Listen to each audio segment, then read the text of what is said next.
So what you're looking at in front of you is arguably the most broken build in the history of Destiny, at least for hunters.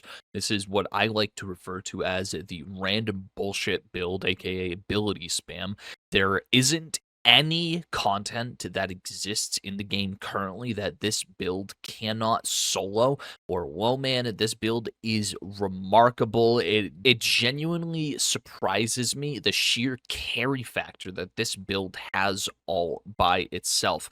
Now, getting into, what actually makes the build, the key stone element is relativism, the exotic class item with Spirit of Inmost Light and Spirit of the Seratachne, however you pronounce that. And the interaction that this provides, where as long as you have this class item, it really doesn't matter what your stats are, but as long as you have this class item or access to the Hunter, exotic of the same name, Cryotachne's Facade, as long as you have access to either of those things, this build can work for you. It just becomes a little bit more challenging if you don't have access to a class item with Spirit of Inmost Light and Spirit of the Cryotachne.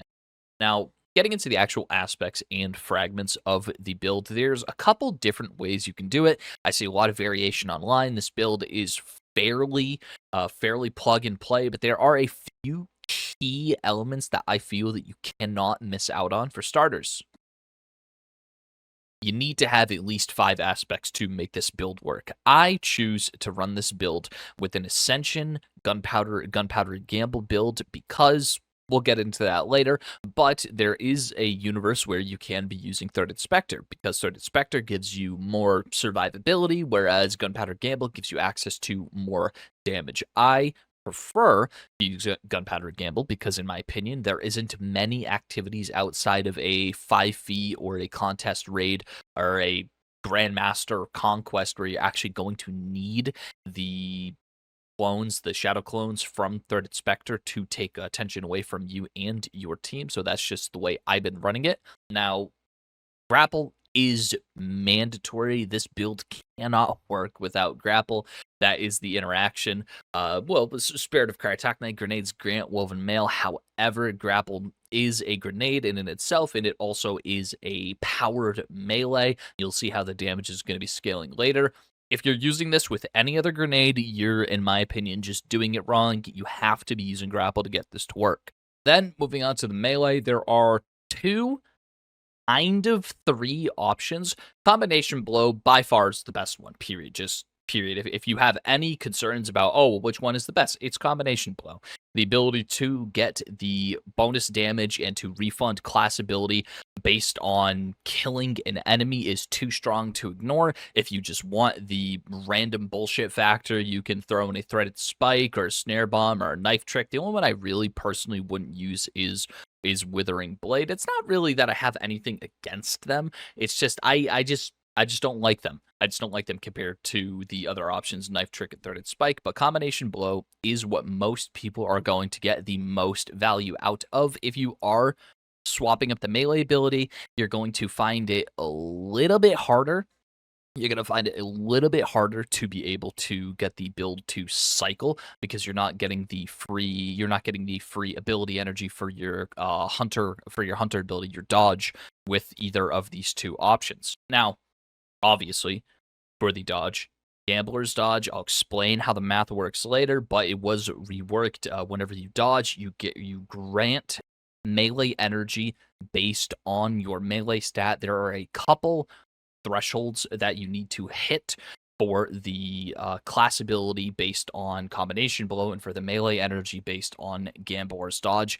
That being, you need to have at least 70 class ability to get a full refund of your class ability if you kill something with Combination Blow, and you need to have at least 100 melee ability to get a refund of your melee ability when you're using Gambler's Dodge near enemies. Now, Gambler's Dodge, it works when you are both just dodging normally, and it also works whenever you activate Ascension. Ascension at the same time is going to amplify yourself and your allies, and it's going to apply Jolt to the enemy targets, and also the Jolt, it's going to count as elemental damage towards your Gunpowder Gamble, and it chains really well. Moving on to the actual fragments of the build, there are 4 of which I consider to be mandatory, and a 5th is situational flavor. It's just your flavor fragment. So for starters, the 4 mandatory fragments: Facet of Dawn, powered melee hits against targets makes you radiant. Now, powered melee hits counts both with your charged combination blow attack, and it also counts with your grapple melee. These both count as a powered melee as long as you hit something. You're always, pretty much always going to be having radiant, and you're always going to be making your allies radiant as long as they're near you. Now, moving on to Facet of Blessing. It is as obvious as it looks. Melee final blows start health regeneration, and while Transcendent melee final blows start health regen for you and nearby allies. That second part is a little bit less important because the range on it is fairly minimal.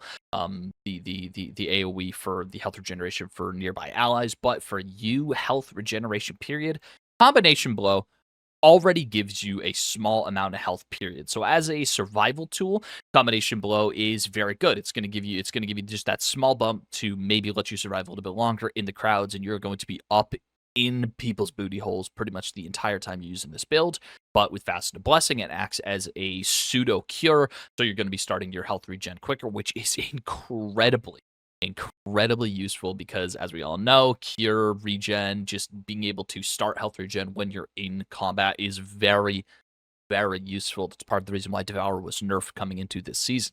Onto the next fragment, Facet of Purpose. Picking up an orb of power grants either Bolt Charge, Restoration, Frost Armor, Woven Mail, or Overshield based on the damage type of your equipped super. For me, personally, orbs of power are never a problem. With the mods that I'm using, I'm generating more orbs of power than I know what to do with. And also, I'm doing this specifically to get frost armor. We'll go over why that's important later, but just know, if you want to be using any other super, the only super I wouldn't be using in this build is Silk Strike, but besides that, I mean, you can use any of them. It's very important to be getting a elemental buff that you don't have access to normally. That being your stasis frost armor and probably your overshield from your void super. But you're going to be able to get consistent access to radiant and consistent access to amplified via your powered melee and via ascension, so that really isn't a problem.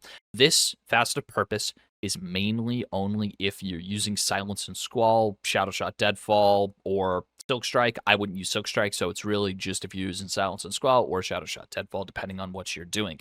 And for me, we'll see in the artifact later, I'm using Silence and Squall just for the bonus frost armor interactions that there is this season with the artifact. This is kind of flavor. If I had it another way, I would be replacing Facet of Purpose with something like Facet of Courage, just for the additional grenade stat and also the bonus damage to people affected by darkness debuffs. But you aren't using that. The only way you'd be using that type of damage is for your combination blow, a little bit of extra melee damage, and your gunpowder gamble, because those are the only abilities you're going to have access to that aren't darkness. Also, your ascension. I'm just staring right at it. Don't know why I said that. But moving on, Facet of Protection. This is a no-brainer, period. When surrounded by combatants, you are more resistant to incoming damage, while Transcendent, the effect is increased. If you are using this build and you are not using Facet of Protection, I'm sorry, you are hard throwing. There is no way to defend your actions. Facet of Protection is such a valuable DR boost that this, combined with Woven Mail, makes you practically invincible.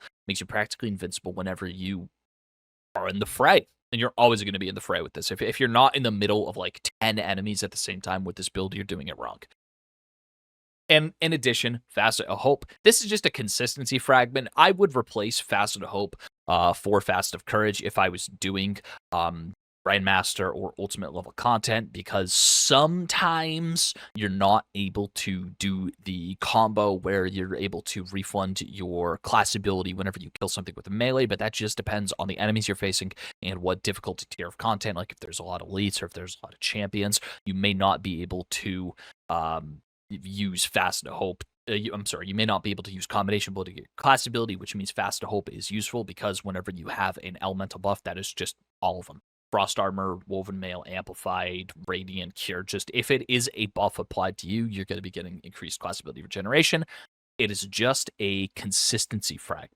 But like I said, I don't see anything wrong with replacing Fast to Hope for Fast for Courage or replacing Fast to Purpose with Fast to Courage if you are using a different super like a Golden Gun or a Storm's Edge. So, those are the fragments. Moving on to the actual build itself, right now, it actually doesn't matter what my armor is. I'll show you what I want my eventual armor stat spread to be for this build, but it's just the infinite power grind in a new season. I don't want to use the illegal armor carried over from last season, so I'm just going with whatever Caldera provides at the moment. But for starters, relativism, we already know. We've talked about the Spirit of Immoslate and the Spirit of Kartakne, but we're going to get into the actual mods now. I'm using class ability. You can put whatever mods on just to tune your stats whatever way you want to. But for me, I'm using Bomber, Powerful Attraction, and Distribution. You could also now, for me, I'm using Bomber, Powerful Attraction, and Distribution. I feel this is kind of a no-brainer. Distribution, it's going to be giving all ability cooldown when you're using class ability in your targets, which is something you're going to be doing frequently based on the gameplay. Bomber, again, reduces grenade cooldown when using your class ability energy. Your grenade is your longest cooldown in this build, so the combination of Bomber and Distribution makes it incredibly easy to get your grenade back, and it's more consistent. And Powerful Attraction, as opposed to a font mod, we don't need the class font for the class ability energy as long as we are hitting 70 class ability energy, which in this build I currently am. But if I wasn't able to hit 70 class ability energy, what I would do is I would throw on a font and drop my class ability energy to 40, just so that extra 30 ability energy you're getting from the font whenever you have an Orb of Power is applied properly, and you're going to be getting 70 class ability energy. Now, moving on to boots. Absolution, double innervation. The way the scaling works for the additional percent increase that you're going to be getting with something for like Absolution versus Innervation, you can open up the Destiny Compendium. It tells you all the exact numbers, but TLDR, it is 0.5% more effective towards your grenade ability cooldown to use 2 copies of Innervation and 1 copy of Absolution, as opposed to 2 copies of Absolution and 1 copy of Innervation. If it doesn't make sense, trust me, it does. It is 0.5% more efficient. Tested routinely. We've known about this forever. And that's pretty much it.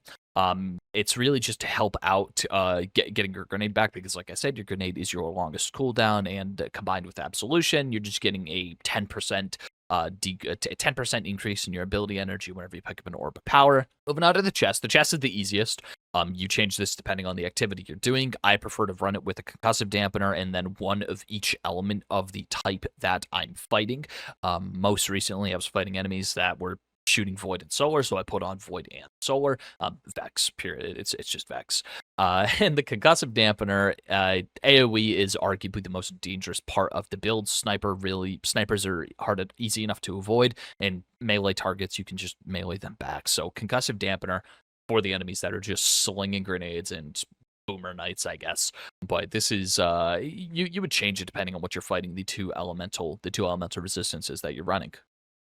Up next for the gloves, we are running a heavy-handed, an impact induction, and a melee font. Now, as it stands right now, I'm not able to get as much melee energy as I want to with the build, at the expense of class energy and super. My armor just isn't there yet. Everything is suboptimal, so I'm running a melee font. Everything scales based on your melee. So with this melee font, I'm hitting 100 melee for that threshold to be able to instantly get my melee charge back whenever I use my class ability. And, I have the 70 class ability energy so that I'm getting my class ability back whenever I kill something with my combination blow. So this is just to round out the stats. It doesn't work until you get 1 Orb of Power, but Orbits of Power are so abundant that it doesn't matter that you have to wait a second.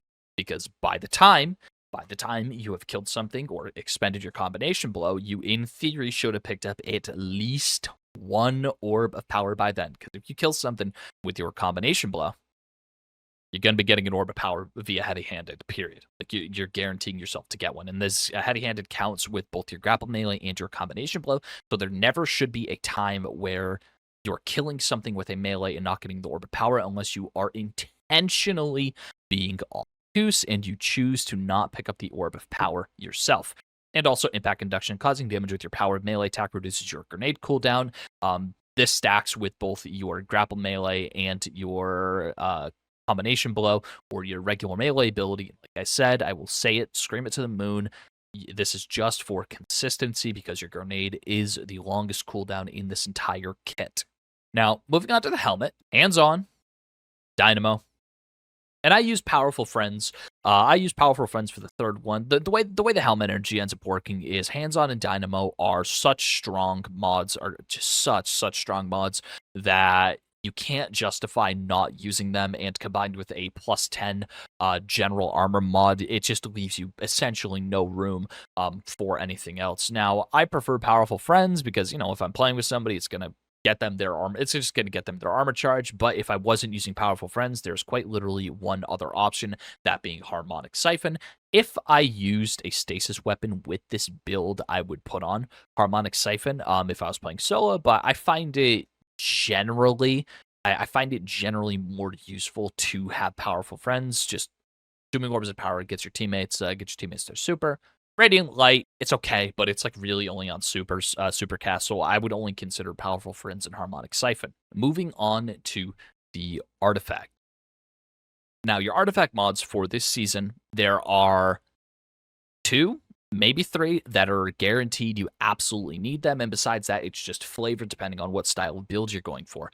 Now, Shield Crush is the most important because, as you read it, whenever you have a Woven Mail, Frost Armor, Void over Shield, your melee recharges faster and deals increased damage. And additionally, while you're Amplified or Radiant, your grenade recharges faster and deals increased damage. So this is something that's going to grant both your melee and your grenade increased charge time. Whenever you cast your grenade, you're going to be getting Woven Mail from Spirit of the Cryotachne, and whenever you hit something with your melee being your grapple melee, because you've already cast your grapple melee to get your Woven Mail, you're going to be getting Radiant from that, or you're going to be getting Amplified from Ascension.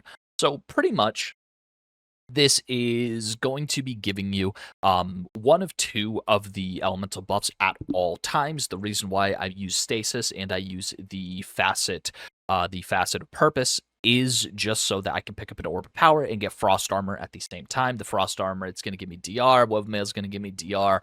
So I have both of those just in case I don't have one just in case I don't have Woven Mail for whatever reason. I'm going to have Frost Armor as a backup, and Amplified and Radiant, just in case I don't have Amplified, I have Radiant. Just in case I don't have Radiant, I have Amplified. It all works the same. This is the engine that makes this build even crazier this season. This is what makes this build ridiculous this season, is Shield Crush. Moving on to the other important artifact mods, Fever and Chill. It is a little bit less important, but it is still important because it is a way to get Radiant to start your combo from afar, and also a way to get Frost Ammo to start your combo from afar. If by any chance you are somehow stuck in the back of a ultimate level activity and you just have no way to survive starting the combo, you can use Fever and Chill to help you out a little bit. Something else that is very important is Elemental Benevolence. If you are playing with friends, just note that this just does nothing if you're not playing with friends, but giving allies an elemental buff gives class ability energy. What that means is if you expend your class ability energy to cast Ascension, is the way I've been using it, is you're going to be getting a significant part of your class ability back whenever you cast Ascension, pretty much. And Tightly Woven is the other mandatory artifact mod. As you can see, while Woven Mail is active, gain increased class ability and grenade stats. It is just, if you don't have 100 grenade or if you don't have 100 grenade, it's going to get you over 100. The class ability energy is more useful over 70 than it is under 70. So, you're not going to be disappointed getting the additional class ability energy from Tightly Woven. And besides that, pretty much everything else is a throwaway. It's a shame that we can't have multiple of the 5th column artifact mods. Right now, I have on Tangled Web, and Tangled Web, whenever I kill it's essentially whenever I kill something with a grapple melee, and if the other enemies in the area just so happen to survive, I'm always going to generate a tangle off of that, and they're going to be suspended, which makes them even easier to kill. for a follow-up. That's why I'm using Tangled Web. I could see an argument for Elemental Overdrive because you're going to be generating tangles all the time. So if you're using something like, I don't know, Mint Retrograde, right, the best weapon that has ever been created, you're going to be getting bonus damage with Elemental Overdrive whenever you pick a tangle. I could see an argument for Radiant Shrapnel if you're using Solar Weapon. The projectiles that are generated from Radiant Shrapnel are surprisingly good. Especially considering that we have access to Gunpowder Gamble and a lot of Scorch in our kit. I wouldn't say no to Radiant Shrapnel, but shooting your weapon is the least optimal thing you can do in this build. Alongside that, Frigid Glare too. This is only helpful if you use a stasis weapon. I don't run around with stasis weapons frequently. There are other builds currently where Frigid Glare gets a lot of use, but I wouldn't use it in this build. So because of that, I default to Tangled Web, either that or I'm going to be using Radiant Shrapnel if I have a solar weapon in my inventory. So just so you can get a look, this is the mod setup that I'm using right now. There really isn't anything wrong with any of these other items. Some would say to use Cauterized Darkness. However, it has a little bit of a problem where debuffed and non-boss combatants take increased solar damage from all sources.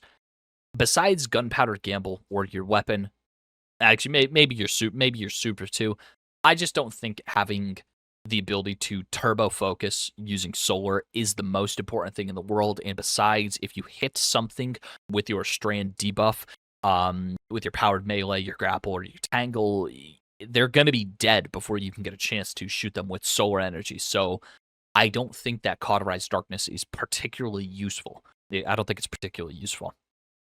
Elemental Days as well. This build is so strong that it's going to kill everything in the area. It's so strong that you just don't need Elemental Days shoulder to shoulder. It's only useful whenever you're playing with a friend. And besides that, the least optimal thing you can do with this build is shoot your weapon. So if you're using shoulder to shoulder, just to get the extra DR, you're kind of doing it wrong, in my opinion. Threaded Blast is something you can consider because you're going to be generating a lot of tangles, but I find it's more useful to just pick up the tangle and throw it, which doesn't count towards Threaded Blast. You need to shoot the tangle with a strand weapon for it to count. That's why I don't think it's useful, but I run Elemental Coalescence. Defeating a target has a chance to create an elemental pickup, matching your equipped super element, which means whenever I defeat a target, there's just a chance to drop a Frost Armor Shard. Frost Armor Shard is going to be picked up by both you and your teammates to get them Frost Armor, but I'm using this to get access to Frost Armor. I have one with Frost and Frost Renewal. One with Frost is pretty much only useful with stasis weapons. I just have it on there because I don't really feel the need to get Diviner's Discount, Flame Fiber and Freeze, or Rapid Precision Rifling. So I just have one with Frost just to progress the build, and Frost Renewal. When you have Frost Armor, taking critical damage releases a blast that freezes nearby targets and grants Frost Armor to you and nearby allies. What does that sound like? It sounds like I pick up my Frost Armor, and the next time I am in the middle of a group of enemies, if they are shooting me and they break me to get me to critical damage, my Frost Armor is going to explode and freeze them. So it's going to allow you to do more damage, and if you were going to die, this is just the failsafe of all failsafes. Freeze all of the enemies. You don't have to do nothing because you're just going to get Frost Armor by playing the game, and then you're going to be in the crowds, and if they shoot you, they're frozen. Now, I have done a lot of talking. This is it for the artifact. I'm going to show it all on screen at the end of the video, but for your weapons, there are two things to consider. One, weapons are the least useful part of the build. So what I have been doing for everything that is not a raid, everything that is not a Grandmaster content, is I've been using Other Half. That's it. I'm just using it for Eager Edge. That's all it is. You can use any other sword. I honestly would prefer to use Cold Comfort. Or Fallen Guillotine or the Slammer. The Slammer, I would say, is a little bit more useful because it is a stasis weapon you can benefit marginally from, and it also comes with Eager Edge. Fallen Guillotine is a void weapon, does a shit ton of damage. We already know what it's like, but the Other Half is basically useless as a weapon. It's only useful as a traversal tool. That's why I have it. As you can see by the infusion level of my other items, whenever I was killing a boss or doing a raid or something, I was using Thunderlord, or I was using Opaque Hourglass. Opaque Hourglass is really fun. I like the new crossbow class. There'll be another video about my thoughts on the crossbow class soon.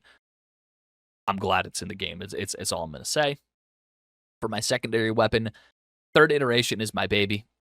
Even after the nerf, I'm still using this consistently, pretty much just for the invisibility and just the bonus 30% damage to any target you hit with an amalgamation round. It is still ridiculously strong, even if it isn't actually broken. It is I'd argue one of the strong, like, top 5 exotic weapons in the game right now over over exotic heavies, for that matter. New hand cannon's fun. This is just my inventory because of Arms Day. And the only other thing you should be considering is a shotgun with access to 1-2 punch. I just pulled this one. I pulled this one out of my vault. 1-2 punch lets the damage turned up to 11. That is that is pretty much it. 1-2 punch is ridiculous if you are killing a boss. If you have a named boss enemy with a health bar on screen, if you shoot it with 1-2 punch, prepare for it to not be on screen much longer. The combination of 1-2 punch and the powered melee, we already know that's been strong on Titans for forever. The combination with the fonts, the combination with all of these various bonuses you're going to be getting with your grenade energy, it is just a ludicrous amount of damage. And for my primary, Mint Retrograde. Mint Retrograde, I think, is the strongest weapon that's ever been added to Destiny in its current state. The only downside to it is its ammo economy. I don't have an ideal role. I don't have a tier 5. I made an entire video about the roles you should be getting on Mint Retrograde. I'm gonna try to put it on screen right now. But yeah, it's the strongest weapon in Destiny's history. I genuinely wouldn't consider using anything else except for one little thing, and that would be the Navigator. Now, if I know in advance that I'm going into a piece of content that just has a boss to kill, I'm using Retold Tale, and I'm using Retold Tale and the Navigator specifically just to be doing the powered melee from grapple. This, even though it's double special, is arguably the best type of build in the game right now. I would use a correct measure. Correct measure is my favorite. It's my favorite heavy weapon that is legendary. This role in particular is destabilizing rounds and killing tally. Very, very strong. But Retail Tail for the 1-2 punch, the Navigator for the access to its catalyst to be able to create a grapple point anywhere, so you can get infinite grapple melees. We already know how strong this shit is. It was essentially mandatory. It was pretty much mandatory for doing the contest clear for the Hobgoblin. If you weren't blessed by RNGesus with Thunderlord and Lord of Wolves ammo. So yeah, that's pretty much it. That is the build. I said a lot of words. My jaw hurts right now. This build is so strong that I would be genuinely surprised if it survives the entire year without getting nerfed in some way. We already know that even when the artifact disappears, it's still just ridiculously strong. For your stats spread, I'm gonna have something on screen right about now showing off what I want to get my ideal stat spread close to. That being 70 class ability energy, 100 grenade, and 100 melee. Armor's kind of scuffed right now, so it is hard to get there. I would prioritize getting as close to 200 melee over getting closer to 200 grenade stat.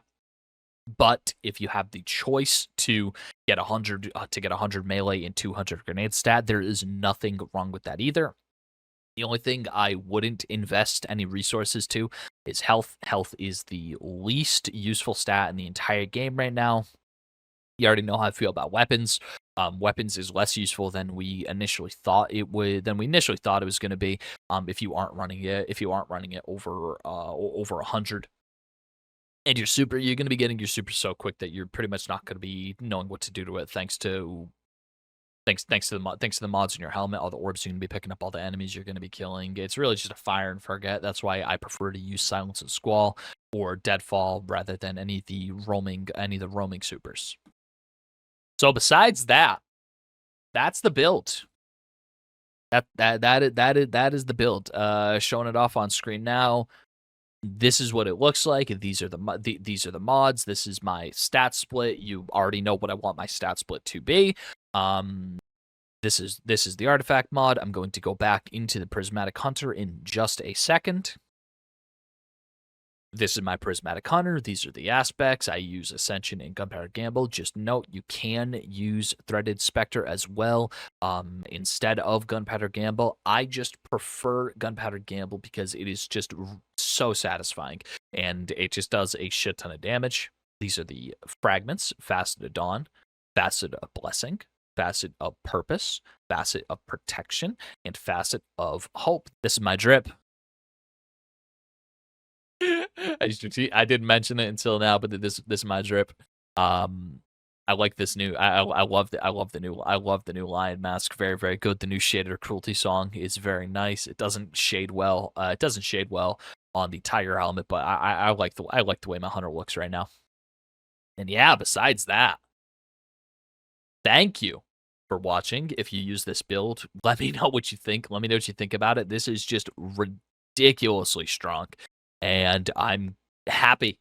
I'm happy to be playing Hunter. That's pretty much it. It finally feels good to be strong again. Take care.